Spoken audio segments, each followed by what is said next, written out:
Hello guys, welcome to my channel. I am Samantha the Introvert. Today I want to give you my personal recap on episode 9 of Eternal Butler. So without further ado, let's get into it. This episode's mission is confusing. Like, what is worth it? And what is the price? On the way home with groceries, Everfour is thinking about Bushi and what Bushi would always say to him. Now that he keeps thinking, he is shocked to even be thinking about Bushi. I think it's safe to say that Everfour is in love with Bushi.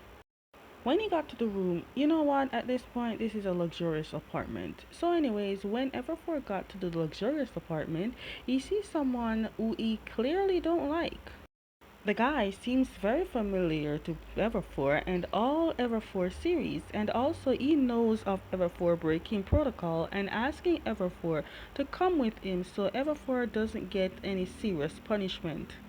He's not the creator of the Ever series, but he knows a lot. Also, he told Everfour that the punishment that Everfour will get is not what Everfour has in mind. He said Everfour will get a painful punishment from a program called IES, and he's timing it because it will happen very soon.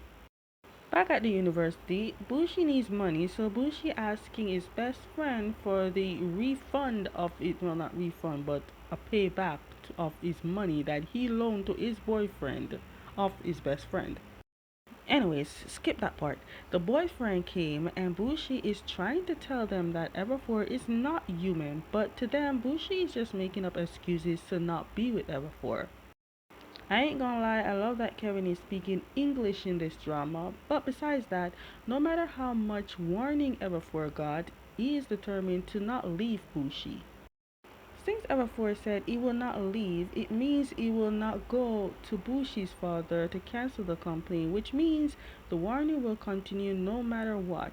We see that there's a purple warning, and this has the IES, and this time it comes with pain, and it will not stop until Everforth goes back. We went from green to yellow to red, now purple. Is there another color? Everfor is going through a lot of pain, and each time he does, the tattoo glows. I'm guessing he's the first to actually experience this one. Seeing that he can't convince Everfor, he left, but warns Everfor that the pain will get worse each time. This robot is going through pain, but he'd rather go through the pain than leave Bushi. Then we see the guy talking to another man who might be the creator of the Ever series. I don't remember. Please don't ask me to go back to find that out. But anyways, this IES program was never to be installed, but Glasses Guy made it so. Sir, I don't know why you left the Ever series program, but you need to go back. Then Bushi came and looked very sad, then asked her for about things that pertaining to the punishment that he involved of him breaking the rules. Sir, when are you gonna call him Bushi and stop calling him Master? You guys like each other? Come along.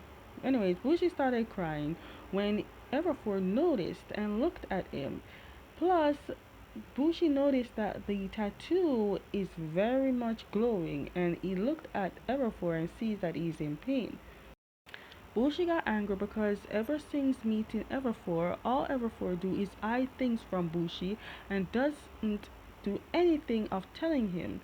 Everything he does alone. And now Bushi finding out things that concerns him, but Everfour will never tell Bushi. The reason Bushi is acting this way and telling Everfour to leave is because earlier he overheard Everfour talking to the man and Bushi even witnessed Everfour in pain. I see tears in this robot eyes. You mean to tell me they made this robot like human?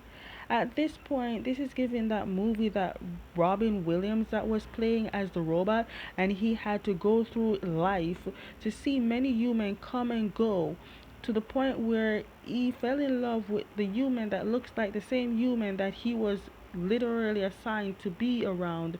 But because he finds that he fell in love with that girl, he wanted to be more of a human to grow old with the girl. It's a sad show, but it's good. He became the oldest human being at the age of 200. It really hurts Bushi to be doing this to Everfour, but at the same time, it hurts him more to see Everfour in pain. The fact that this robot has the ability to cry makes me wonder what the creator was smoking to be having these type of idea to build a human-like robot. Now Bushi is remembering all the signs that he got and ignored about Everfour. We're looking at a robot that fell in love with a human and a human that fell in love with a robot. In the end, they can't be apart, and when Bushi held Everfour's hand and stroked the tattoo, that is when Everfour noticed that Bushi knows about the IES punishment. The pain Everfour is going through is bad, but because Everfour doesn't want Bushi to be worried, he told Bushi that it's not very painful. We can all agree that we all need this in our life. Again, even though Bushi shows worried and asks Everfour to go to his father so he can cancel the complaint so Everfour can no longer feel the painful punishment, but Everfour is stubborn because maybe he fears that if he do go back, they might reset him and he will forget Bushi forever. At home, we see Bushi's father got a call from the bad guys saying that they kidnapped his son, but because he thinks that they are scamming him for money, he hung up. They're calling Bushi to see if he is okay, but they can't reach him. And then the father thinks that Bushi is on the plan where he needs money, so he faked the kidnapping. Everfour went out to get ice cream for Bushi, but when he got back, he can't find Bushi and suspects something bad happened.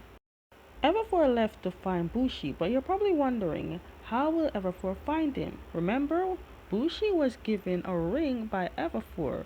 Well, that ring has a tracker, so that's how we will find Bushi.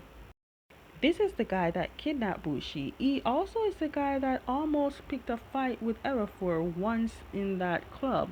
The same guy who is the loan shark to Bushi's best friend boyfriend, plus he's the reason of the drug in the liquor that Bushi and his best friend drank. Next thing you know, some guy comes to tell them that Everfour is here and he is fighting everyone to get to Bushi.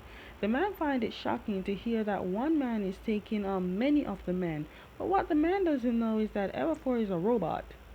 The man sees the seriousness of this and doesn't want the money anymore and decided that he wants to kill Bushi. But luckily Everfour blocked that man to save Bushi and he began to fight everyone. Okay guys, that is the end of my personal recap on episode 9 of Eternal Butler. Stay tuned for episode 10. And as always, if you like any of my contents, give them a thumbs up, subscribe, hit notification bell so you never miss any of my videos, and I will see you next time.